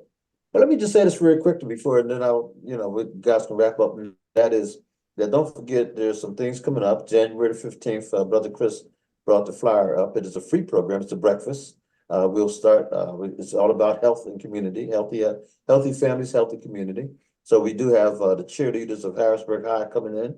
They're going to cheer us in, and they do a fantastic job. We have a sister by the name of Nicole who's really into exercising and line dancing and all that. So she's going to have us up and moving, and then we're going to have poets, reading the works and doing encouragement. And there's the flyer, as you can see, and there's the program, as you can see. And let me put my little bifocals on here, but you can see that we have scheduled, a welcome address, extreme hip hop with Nicole. There's going to be a prayer, and then the breakfast is served.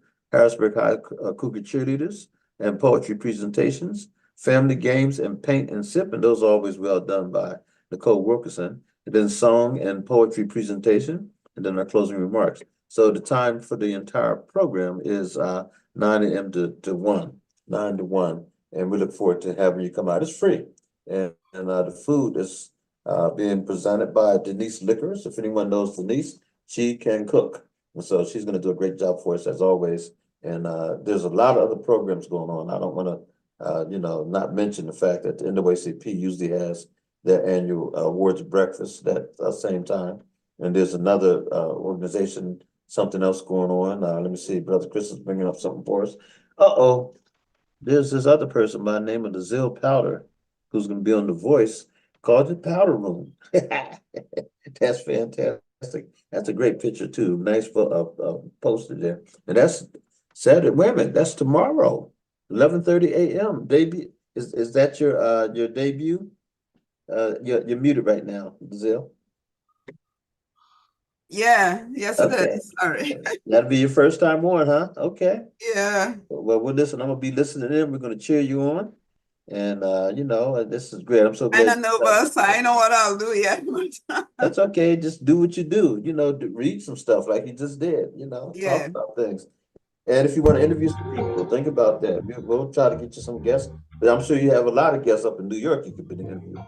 So just let people know about it. Yeah, yes, Okay. indeed. So listen, congratulations, though. Thank It's you. gonna be right here on The Voice, by the way, folks. 17104 Harrisburg, The Voice. I would highly recommend you guys also to consider having your own podcast, your own program here on The Voice. If Brother Chris has any openings, Brother Gary, did we lose Brother Gary completely? You still there, Brother Gary? Or did you just turn your camera off?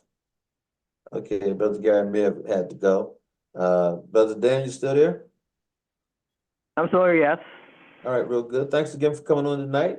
Hope that you can join us on January the 15th, which is a Monday. That's Martin Luther King's official birthday celebration. And we're going to have a great time. Again, it's a free program, a breakfast program, but also a program where you can come and work out. And it's for the whole family. We all everybody to come out, regardless of age and all that, and have some fun with it. Okay. In Brazil, we have some other things coming up in February, Neil, in February, and also March, down at the State Museum of Pennsylvania. We'll be doing that again. And then we have a dinner that's going to take place in April at the Central Penn College down here in the Summerdale area, right across from Harrisburg. And that's going to be a nice event. They're going to lay, roll out the carpet for us, and we're going to have a great time. And we're calling that an awards banquet that we're going to do annually for the Writers Workshop. So that's coming up, okay? So we'll tell you more about those things as they get closer, and we have, some great stuff coming up. So thank you all for coming on tonight. Thank you, Dr. Dan Snowden. Thank you to Zil Powder, the host of the Powder Room here on The Voice, Saturdays at 11:30 a.m. Thank you, Brother Neil Owens, master writer out of High Point, North Carolina. Appreciate you, brother. And again, anytime we do a program, if you guys want to send us some information, flyers or something like that, letting people know how they can purchase your books and things, happy to distribute those and get you more clients. Okay. All right. Well, listen, God bless you all. Have yourself a great night, great weekend. Stay safe. If the snow hits, stay inside. Okay. I'll see you now. Okay. Okay. Bye. Bye. That's all.